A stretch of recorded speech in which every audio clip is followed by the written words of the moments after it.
Yeah, that was my girlfriend. That was somebody who I was exploiting, but I didn't kill her, bro. David been under mad suspicion for a minute now, and his latest revelation just turned the whole situation inside out. He finally spoke up about his girl's last words, and what he said got everyone's head spinning. Streets can't stop talking. Fans can't stop guessing.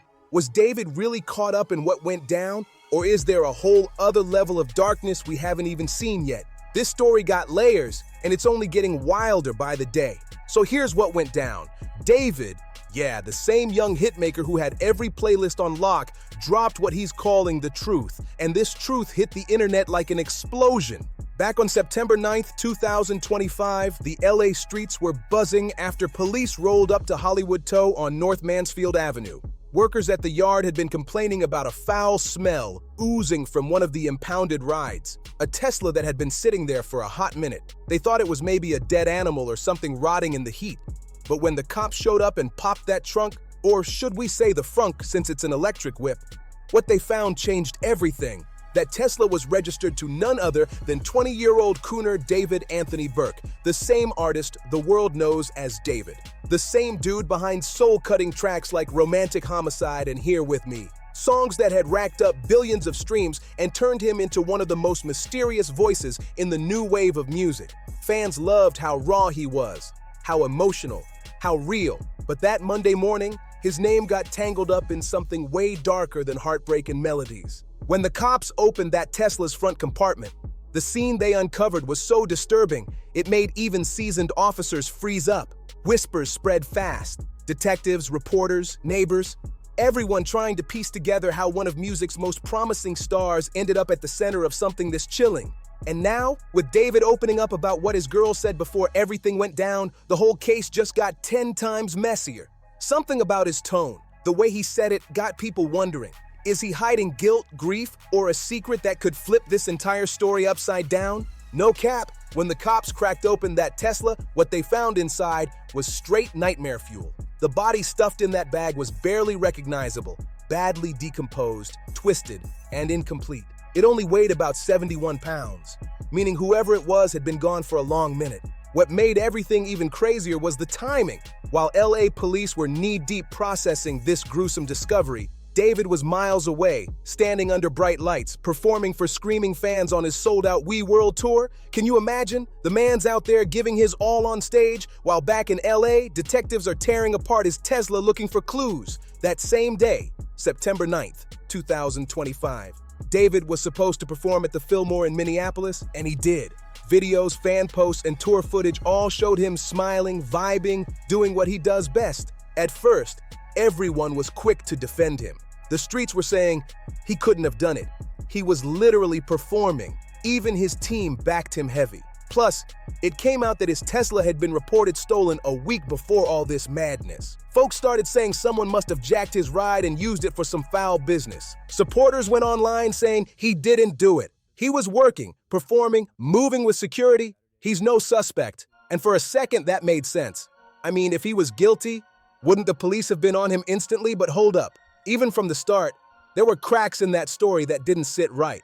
Turns out that Tesla had been sitting abandoned in the Hollywood Hills for 5 whole days before it got towed.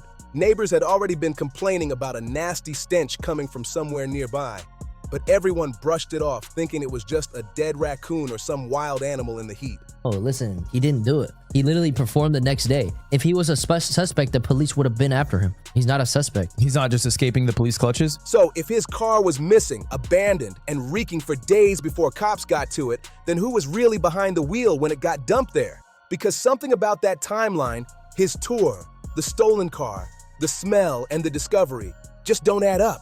What really got everybody side-eyeing this whole thing was how fast the big brand switched up on David, like immediately. The second the news hit the blogs, Crocs and Hollister didn't waste a single breath before cutting him loose. They yanked him right out of their campaigns like they couldn't risk a single second of bad press. That move had fans tripping. If he wasn't even named a suspect yet, why the sudden panic? People started whispering that maybe those brands had some inside info the rest of the world didn't. Still, a lot of folks online weren't buying the idea that David was guilty. Comments were flooding in saying, "There's no way it's him." And why would Crocs drop him if he didn't do nothing? It was weird. Like someone somewhere wanted the public to turn on him before the truth even came out. But the real shock came when detectives dropped details about the victim. The description hit hard. The remains belonged to a young female, around 5 feet 1 inch, with wavy black hair, wearing a tube top, black leggings, a yellow metal chain bracelet, and stud earrings. Just hearing that already painted a sad, lonely picture. But what sent chills down everyone's spine was one small but crucial detail: a tiny tattoo on her right index finger. That tattoo ended up being the key to cracking this mystery wide open. As the case started to unravel, people began digging deeper into who David really was. The kid behind the fame, before the world knew his voice. Born in Queens, New York, he wasn't just another artist chasing clout. He was that quiet, thoughtful soul who found escape in music. Later, he and his family moved down to Houston, Texas, where life got real different for him. He got homeschooled after 7th grade, mostly to keep him focused and grounded in his Christian faith. But that kind of isolation can mess with anyone's head. Imagine growing up away from classmates, social scenes, and all the regular teenage chaos. People close to him say he was always that deep thinker, the type to stay to himself, working through his emotions by writing songs instead of talking. And that made this tragedy even more haunting. How could someone who poured his pain into music end up tangled in something so dark and tragic? David really looked like the blueprint for the American dream, for real. A young, hungry artist who came from the bottom and clawed his way up with nothing but raw talent, hustle, and pure creativity. Dude wasn't born with a silver spoon. He built everything from scratch. Back in 2021, before the fame, before the labels, David was just another kid on YouTube, dropping Fortnite gaming montages for fun. But here's the twist. The boy ran into major copyright problems. Every time he posted a video, the music claims were eating into his revenue. He was losing cash fast, and for someone just starting out, that hit hard. Frustrated and broke, he vented to his mom, telling her that all his hard work was going down the drain.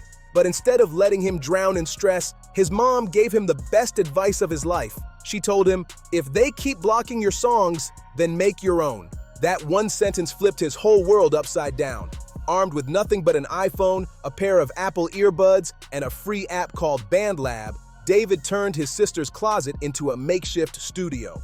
No fancy mic, no expensive gear, just raw emotion and determination. He started hitting YouTube for tight beats, downloading them, and laying down vocals straight through his phone's mic. And that lo-fi, stripped-down sound that later became his signature vibe, that wasn't some planned aesthetic, it came from necessity. The limitations forced him to sound real, to sound human. That rough, honest sound connected with people on a deep level. You could feel the pain, the loneliness, the late-night grind in every track he made. Schooling really takes a toll on a kid. Like, Isolation. yeah, and there's outlets like, I know I made a couple friends now that were homeschooled, but they had like these groups that they would go to like bi-weekly and just to socialize. It was music straight from the soul, and it hit different. Within months, clips of his songs started going viral, first among gamers, then all across TikTok and Spotify. By the end of 2021, Darkroom and Interscope Records came knocking with a deal that would change his life forever. What started as a kid trying to dodge copyright strikes turned into a legend-in-the-making story, a modern-day underdog tale that had the whole internet rooting for him. David's breakthrough moment came when he dropped Romantic Homicide on July 20th, 2022. And man, that joint exploded. It wasn't just a hit, it was a full-blown cultural moment. The track went viral across TikTok, Spotify, and YouTube. Everybody was quoting it, vibing to it, crying to it. Before long, it shot all the way up to number 3 on the Hot Alternative Songs chart and landed at number 33 on the Billboard Hot 100. What made it even crazier was how he pulled it off. Still using the same stripped-down DIY setup. No fancy studio, no big producers, just his iPhone, Apple earbuds, and a mic taped to a wall in his sister's closet. The song's sound was hauntingly raw. Every breath, every pause felt like you were inside his head. And the lyrics, they cut deep. You could feel the heartbreak, the numbness, the quiet anger simmering under every word. But now, looking back with everything that's come out since, people can't help but side-eye the song's message. The track carried a dark energy that hit different in hindsight. One line especially got folks talking. "In the back of my mind, I killed you, and I didn't even regret it." When he first dropped it, everyone thought it was just metaphorical. Heartbreak poetry, right? But with all this new drama around him, those lyrics suddenly sound chillingly real. Fans are replaying the song now, trying to decode every word, wondering if he'd been crying out through his music the whole time. Some say he was just expressing pain. Others think it might have been a confession hiding in plain sight. Either way, Romantic Homicide became more than a hit. It turned into a haunting prophecy no one saw coming. When David explained the meaning behind Romantic Homicide, he swore it wasn't about real-life violence at all. In his interviews, he made it clear the song was about killing emotions and toxic thoughts, not people. He said it was like cleansing his mind, shutting down heartbreak before it consumed him. And honestly, at the time, that explanation checked out.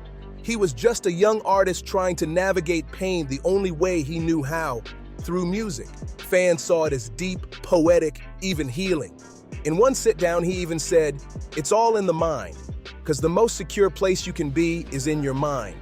That quote hit different back then, like something out of a therapy session. Didn't have that. Like, there was no like extracurricular activities I was involved in it was just me at home playing Fortnite, getting schoolwork done, learning how to code and build computers for 4 years. But now, with this Tesla case haunting every headline, people are listening back with chills. What once sounded like introspection now feels like a coded message. Was he just expressing pain, or was he fighting something way heavier inside? By the time this Tesla situation popped off, David wasn't just a bedroom artist anymore. He was a multi-platinum global star, pulling billions of streams on Spotify. The same kid who once made Fortnite montages was now headlining festivals, touring the world, and getting name-dropped by major acts. His music hit home for people who grew up in isolation, heartbreak, and confusion, especially for the younger crowd who came of age during the pandemic. His songs were like therapy for a whole wave of kids who felt unseen and unheard. He talked about loneliness, digital love, and the mental toll of fame before most artists dared to. But while his fan base was getting louder, David himself stayed quiet. He wasn't the type to post wild stories or flex online. Even after blowing up, he kept himself grounded, still living in Houston, still recording songs in that same closet studio where it all began. Fame never made him forget where he came from. He still rolled with his family, still made time for Bible study every week, and still talked about faith guiding his choices. It was that humble spiritual side that made all this chaos so hard for people to process. How could someone so grounded, so private, so connected to his faith get dragged into a story this dark? Something about it just doesn't sit right. The wildest part of all this was the contrast. The way David's clean, wholesome image clashed head-on with the chaos that was about to unfold. It was like watching two completely different worlds collide. On one side, you had the soft-spoken, faith-driven artist his fans adored, the guy who stayed humble, prayed with his family, and made sad love songs for lonely souls. But on the other side, a headline straight out of a true crime documentary. As the investigation picked up steam, word spread that David's camp was doing everything by the book. His team said he was fully cooperating with federal investigators while still keeping his tour on track. And kill her physically, but in the back of my mind, she died. And I didn't even cry, not a single tear. Every statement they released was polished and cautious, showing empathy for the situation, but firmly maintaining his innocence. They didn't sound panicked, just careful. His lawyers made it clear all questions had to go through law enforcement. No direct answers, no off-the-cuff comments. The biggest piece of evidence, though, was that Tesla, that sleek 2023 model with Texas plates, registered under David's full legal name, Cooner David Anthony Burke, was the crime scene itself. The car was found parked in one of the most elite parts of Hollywood Hills, known as the Bird Streets, a place where million-dollar rides line the streets like trophies. You can't just ditch a car there and expect nobody to notice. That alone made detectives scratch their heads. Why would someone abandon a Tesla in such a high-profile, camera-filled neighborhood? Investigators quickly realized this wasn't going to be a simple case. The body inside was in terrible condition. So decomposed that even basic details like age, race, and cause of death were almost impossible to pin down right away. Forensics had to move slow, piece by piece, just to identify what they were even looking at. And when they discovered the plastic wrapping, it told them a lot. Someone had clearly tried to seal the body, maybe to hide the smell, maybe to cover their tracks, but the attempt failed miserably.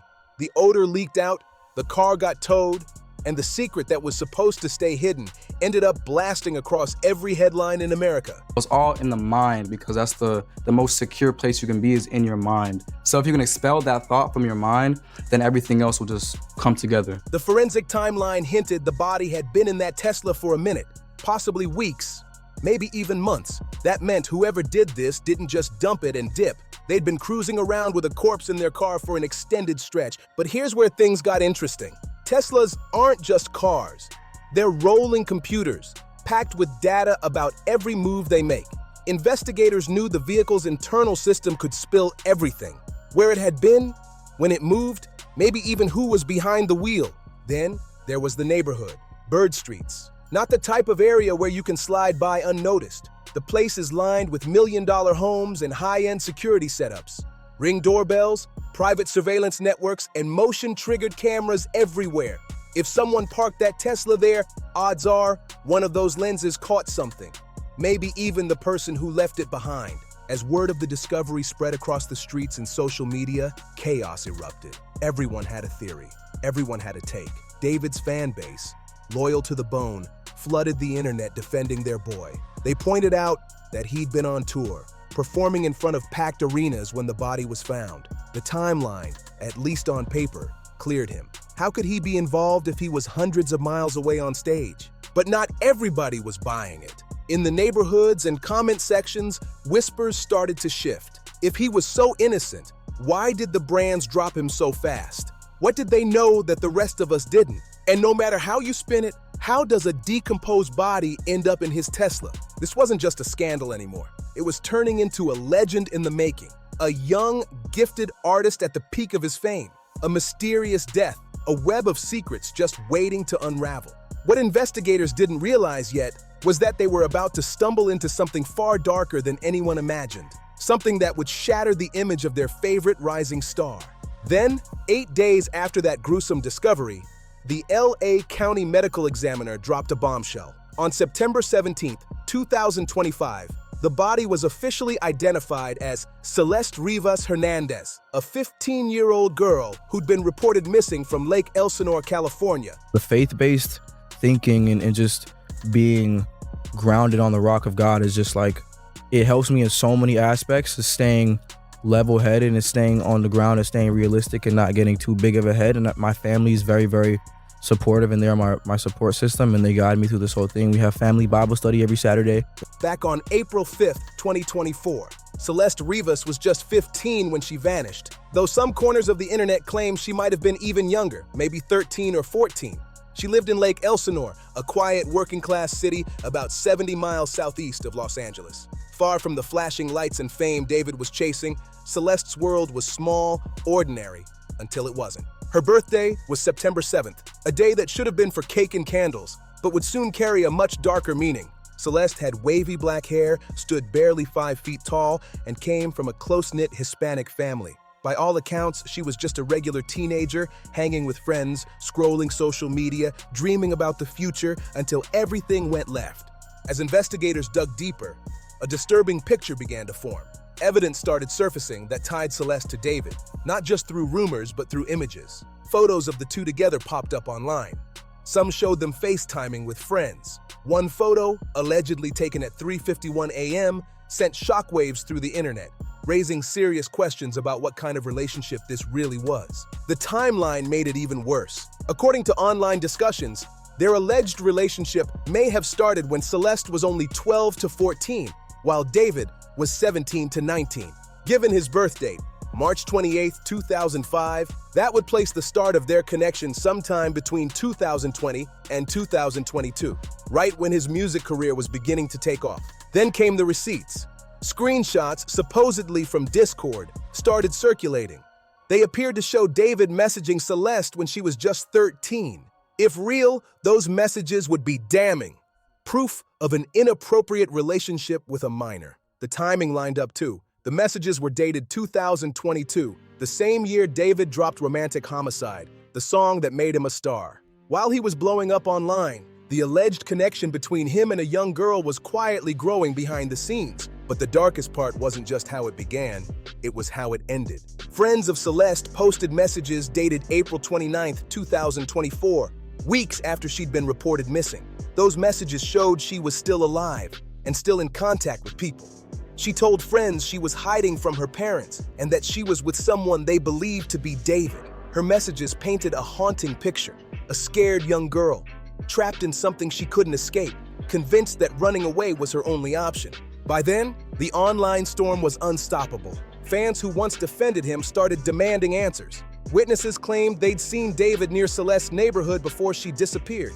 People close to him allegedly knew about the relationship, but chose silence over speaking up. The age gap hit hard. David, 20 years old, rich, famous, powerful. Celeste, 15, a working-class girl with no way to protect herself. That's not love. That's manipulation. That's control. Legal experts started breaking it down. Even without the murder, David could face charges like statutory rape, child endangerment, and even federal counts if he transported her across state lines. Once Celeste's identity was confirmed, everything changed. What first looked like a stolen car mystery became a homicide case, with David as the central figure. The LAPD officially ruled it a homicide, though the cause of death was deferred pending toxicology results. But even without that final report, one thing was undeniable. The condition of her body told a horrifying story. Reports said the remains were dismembered, wrapped and left to decompose, a deliberate attempt to hide what really happened. By now, the narrative was clear. Celeste wasn't some runaway. She was a victim, a child groomed by a man who used his fame and influence to control her. The matching tattoos once flaunted as love were now seen for what they really were, marks of possession. This wasn't about a missing girl anymore. This was about a man whose fame had turned into a weapon and whose car had become a tomb. And the world was finally starting to see their so-called rising star for what he truly might be. Not a prodigy, but a predator. Like this video? Hit that like button, subscribe, and turn on notifications so you don't miss the next update as this case unfolds. Because trust me, this story's only getting darker.